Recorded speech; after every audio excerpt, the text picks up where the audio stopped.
Umaga at para po ipagpatuloy ang ating panayam ngayong araw na to, i-welcome natin ang ating mga guest ngayong araw na to. Bigyan natin ng pagkakataon makapag-settle down. Walang iba kundi si Public Prosecutor, Representative Chel Jokno, Akbayan Party List, and spokesperson and counsel for the prosecution, Attorney Benjamin J. Tolosa Jr. Let's just give them time to settle down para po sagutin ang inyong mga katanungan. Bago po ang inyong mga, alam ko marami kayong mga nais tanong, pero bago tayo mag-umpisa, bigyan natin pagkakataon si Attorney J na magbigay ng konting pahayag. Good morning. Thank you for joining us here again today. Just a short statement. Just to recap what happened yesterday. So, tulad ng nasabi namin kahapon, no, yung naging pagpapasya ng impeachment court kahapon na isang malaking importanteng panalo para sa katotohanan. No? Pinakita nito na sa isang impeachment proceedings, ang katotohanan ay hindi hinuhulaan at mas lalong hindi kinukubli. Ito ay sinisiyasat ng mabuti at pinapatunayan gamit ng ebidensya. No? Pinakita din dito ng transparency ay hindi absolute. No? Ang transparency ay hindi pwedeng gawing lisensya para magtago sa pananagutan. No? So, nakita natin kahapon na ang impeachment court, ito ay inaprobahan niya ang aming dalawang motion para mag-issue ng subpoena, no? Ang impeachment court para masumite ang bank records, BIR records, and AMLAC records ng vice-presidente at ng kanyang asawa, pati na din ng mga kumpanya, no, kung saan sila merong interest. No. Nag-grant halos yung kabuuan ng ating motion, save for some limitations. Ito ay yung patukoy dun sa foreign currency denominated accounts at 2 out of 21 corporations, no, ang hindi na isama. But gayon pa man, ang kabuuan nito ay napakamahalaga, no, para sa atin. At dahil dito, magkakaroon tayo ng pagkakataon na makita na natin ng ang buong yaman ng Vice Presidente. At napakahalaga nito, no, with respect dito dun sa article on unexplained wealth.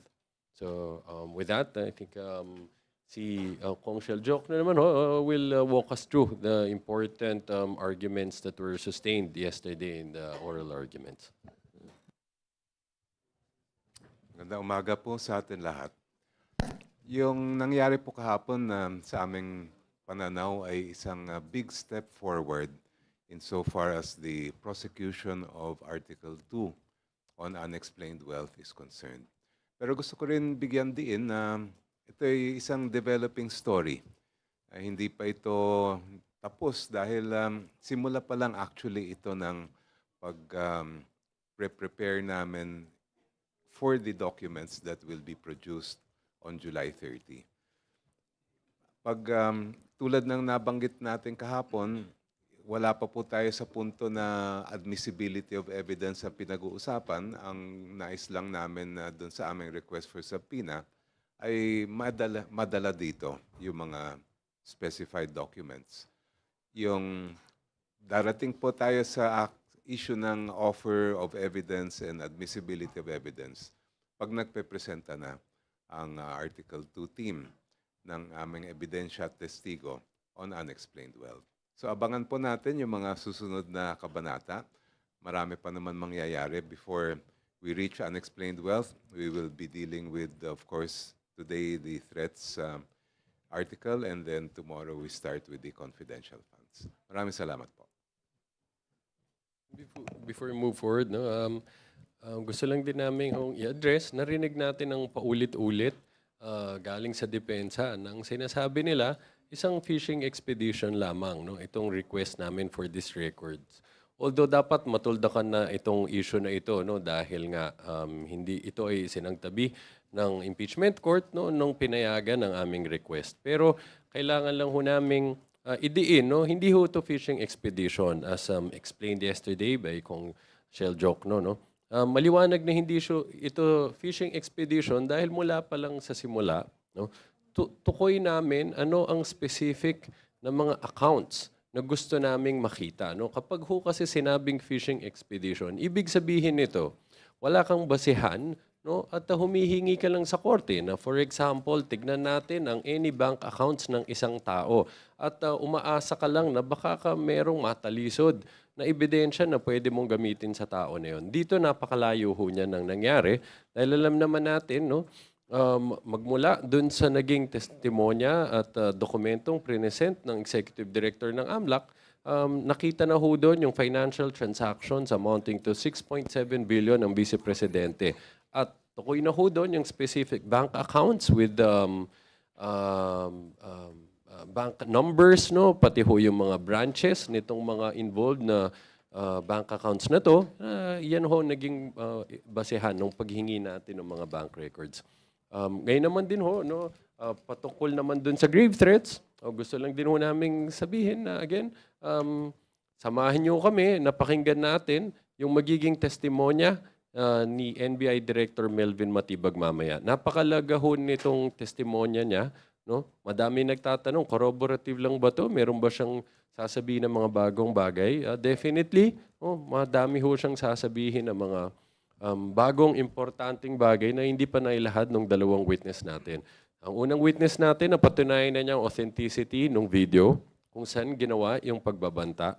Yung second witness natin, pinakita niya na sa pagsusuri ng mga videos at ng mga statements at interviews ng Vice Presidente bago ginawang pagbabanta, nung araw ginawang pagbabanta at pagkatapos, malinaw ho yung pattern na meron talagang intention na pagbantaan ang buhay ng presidente. Dito naman ho, papasok mamaya sa magiging salaysay ng NBI Director para pakita niya ano ang naging buong investigasyon ng NBI as an agency paukol sa bagay ho na ito.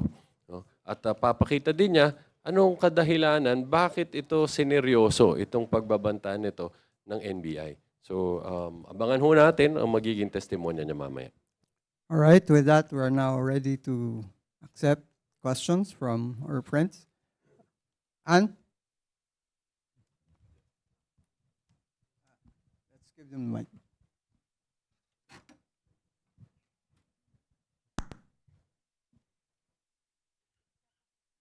Sir, good morning. Ann po ng Bombo Radio.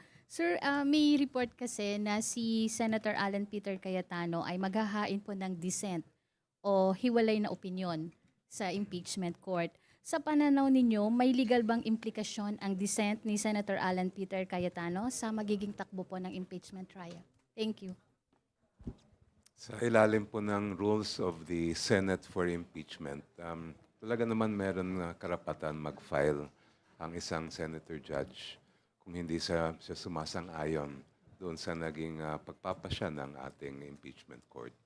At gusto rin natin makita siyempre yung iba't ibang mga views ng ating mga senator judges. We will also look into that pagka na-file na po yan. Tama ho yun, but meron ho siyang karapatan, no? Kung mag-dissent siya, but it will not change the ruling, of course. The ruling will stand. No? Tulad doon ng pinaliwanag kahapon, kapag may pagpapasya about sa mga evidentiary matters, ang presiding judge, pwede ho siya na ang mag-rule dyan, unless may mag-object, no? In which case, pwede ho nilang pagbotohan. But dito naman ho, no? Kung pag-dissent lang, hindi naman ho nito ma-overturn yung ruling. Joy, next. Good morning po. Sir, Prosecutor Jokno, sir, throughout the trial po yesterday, you maintain your calm demeanor, but you speak gravity without theatrics. How do you maintain your legal compass throughout the oral argument, despite the gauntlet to block the opening of the bank and the BIR records? Napakalaking challenge po yon at nakakapagod pala tumayo ng ilang oras. Pero at least masasabi ko meron akong konting karanasan sa pag-argue sa harap ng Supreme Court at ng iba't ibang mga hukuman sa atin. And that probably helps me a lot. Halos 36 years ako nag-practice, babad sa court. Kaya siguro doon ko nahuhugot yung kailangan natin gawin sa court.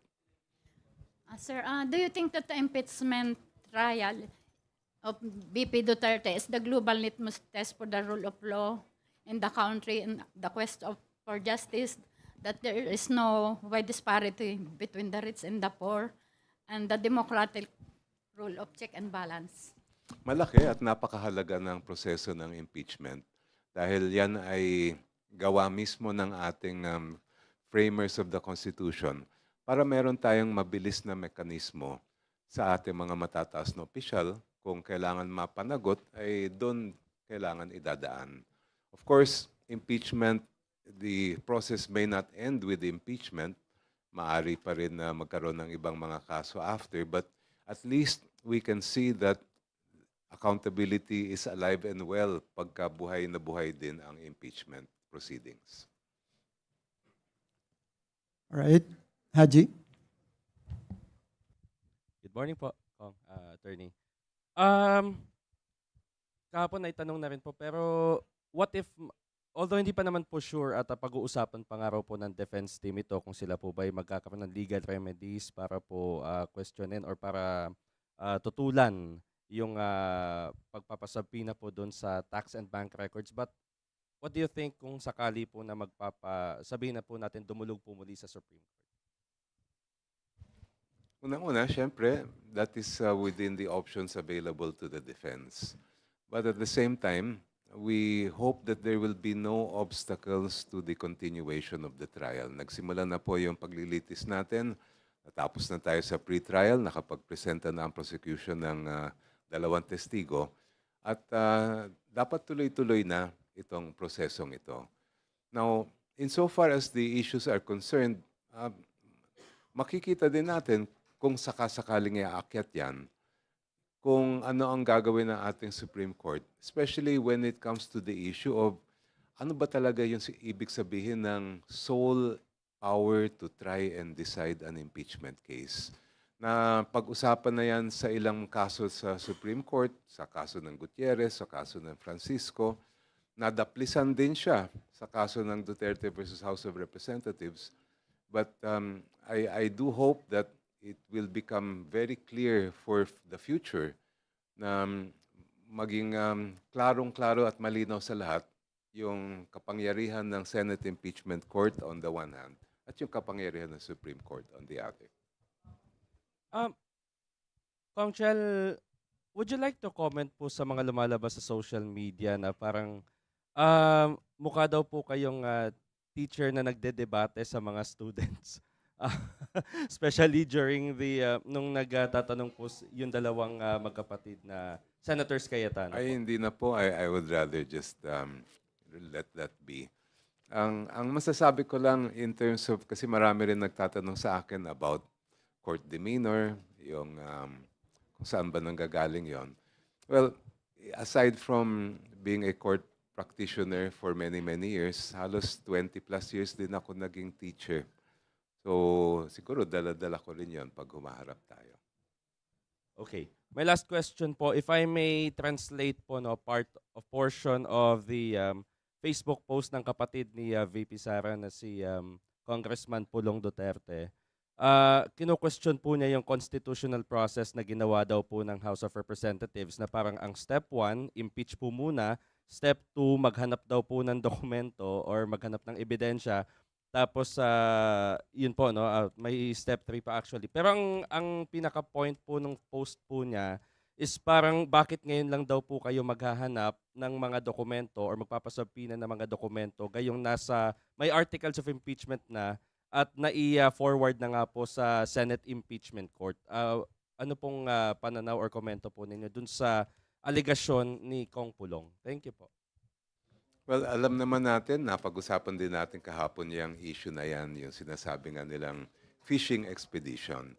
Pero ilagay natin sa tamang konteksto itong pinag-uusapan natin. Noong pumasok yung impeachment complaint sa Committee on Justice sa House of Representatives, ang tungkulin ng committee noon ay malaman lang kung merong probable cause. So wala sa trabaho namin na halungkatin ang lahat ng ebidensya na magkaroon mismo ng trial dahil nasa kamay ng Senado yung pagkoconduct ng trial. Kaya mapapansin ninyo, wala pang portion lang actually ng ebidensya ang nakita natin sa Committee on Justice. The time to have evidence presented, at syempre para makapagpresenta ng ebidensya, yung panahon para i-subpoena yon ay dito sa loob ng Senate bilang impeachment court.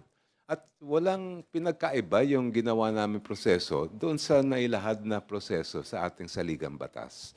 Kaya kami naniniwala at paulit-ulit namin sinasabi na walang ganun na nangyaring na fishing expedition, wala rin nangyaring mga shortcut o yung sinasabi nilang trial noong nasa House of Representatives ang kaso.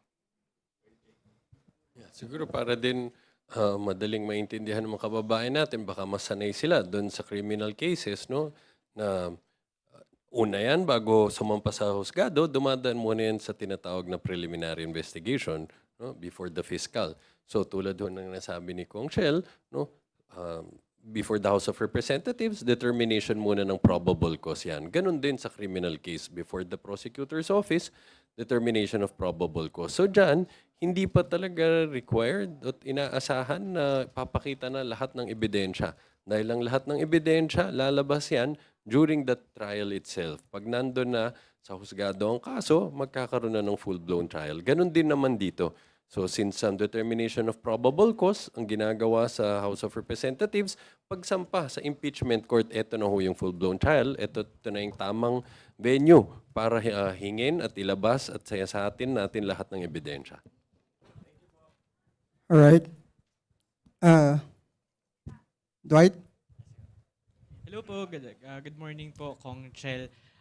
Kahapon doon sa trial proceedings, may very visual analogy yung defense, which is para, sabi niya, doon sa fishing expedition, para po itong nagtatapon tayo sa dagat ng isang napakalaking lambat at umaasa tayo na kahit papano may mabingwit na isang pirasong ebidensya. I would just like to ask the prosecution if may similar analogy po ba kayo to respond to that analogy by the defense team? Yun lang po. Thank you.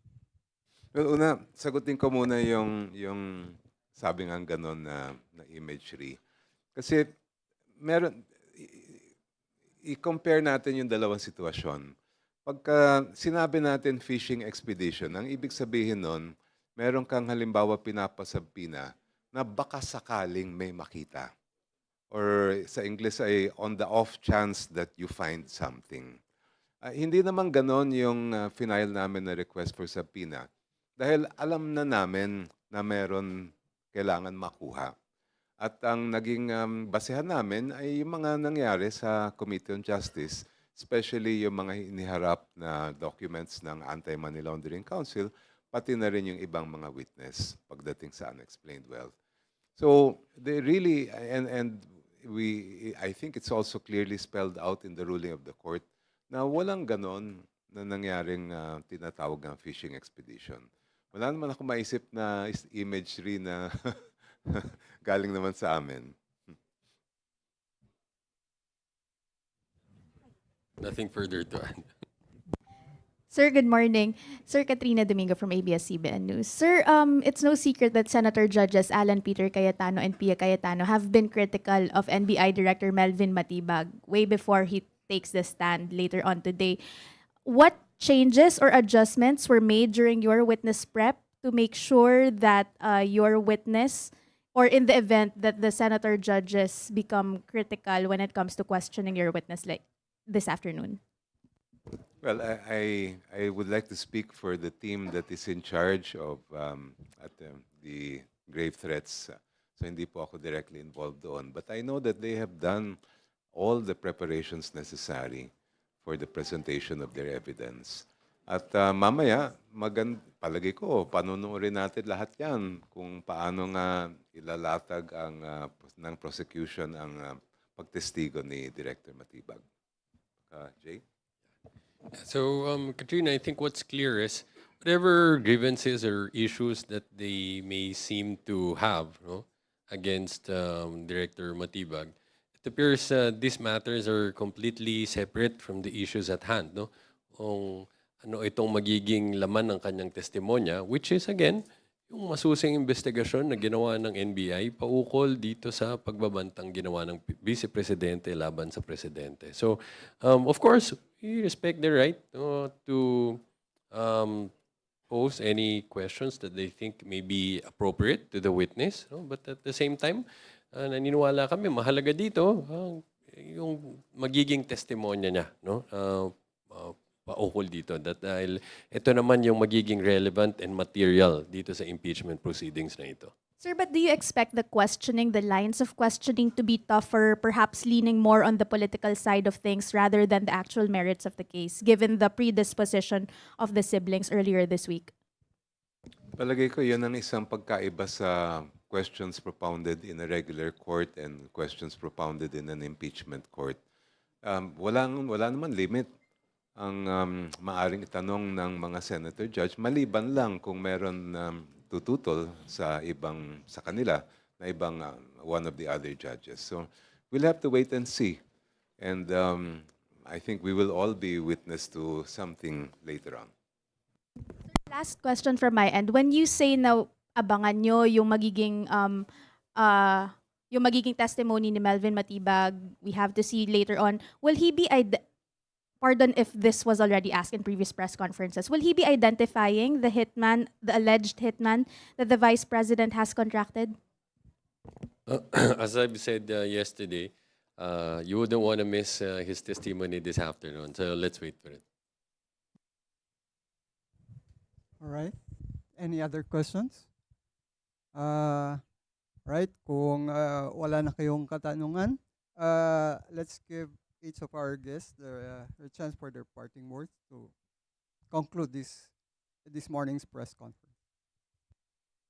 Well, again, no, we can't overemphasize the need for everyone. And yung request ho namin sa lahat ng kababayan natin, subaybayan ho natin itong paglilitis na to, napaka-importante ho nito. No? At sa gayon ho, para kapag nagkaroon ho tayo ng desisyon, ng opinion, ng paghahatol, kung guilty or not guilty, dito sa impeachment proceedings na itong Vice Presidente, nakabatay siya sa ebidensya na mapapanood natin, mapapakita natin dito sa paglilitis na to. So, napaka-importante din ho, again, nung magiging testimonya mamaya, ito ho yung magtatahi-tahi sa lahat ng ebidensya na napresenta namin paukol dito sa grave threats. So, maraming salamat. Maraming salamat sa mga kaibigan natin sa media. Ang wish ko sa inyo ay pag natapos itong impeachment trial, magagaling na rin kayong mga lawyer. Thank you. Alright, on that note, maraming salamat po sa ating mga guests ngayon, si Representative Shell Docno, Attorney Jay Tolosa, at siyempre sa ating mga kapatid sa media na nagbigay sa atin ng pagkakataong ito. Sama-sama nating abangan mamaya kung matitinag ba o di matitibag ang testimonya ni Attorney Melvin Matibag. Magandang tanghali.